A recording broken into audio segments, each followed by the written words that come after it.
Violent clashes have erupted in Bangladesh as tens of thousands of citizens, led by university students, protest against a controversial quota system for civil service jobs. Initially peaceful, the demonstrations turned violent when Prime Minister Sheikh Hasina deployed police and paramilitary forces.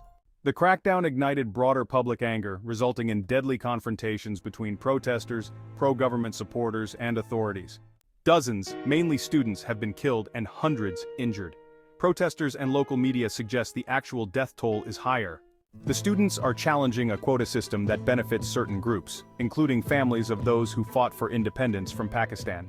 On Thursday, Law Minister Anisul Huq stated the government is open to overhauling the system, but emphasized that the Supreme Court would make the final decision. Protesters now counterattacking police refused to negotiate. They targeted and set fire to the national television station headquarters on Thursday. What led to the protests? The unrest began at the University of Dhaka on July 1st and spread to other universities. Violence escalated when the pro-quota student wing of the Awami League attacked protesters, further inflaming tensions, especially with assaults on female students. The government responded by deploying police, paramilitaries, and an anti-terrorism unit.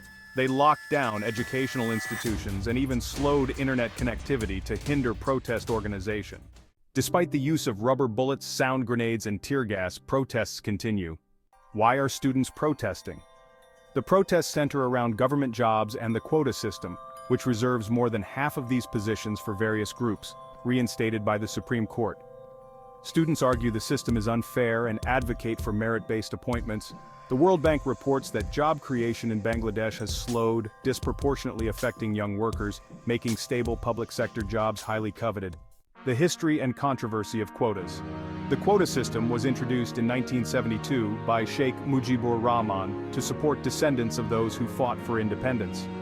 Today, 56% of government jobs are reserved for these families, women, minorities, and people with disabilities.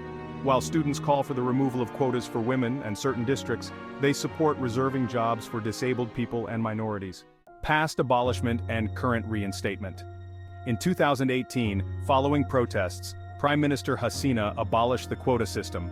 However, in June, the Supreme Court reinstated it after families of freedom fighters filed a suit. Critics like Professor Asif Nazrul argue that the judiciary is under Hasina's control, and inflammatory comments by the Prime Minister have exacerbated the situation.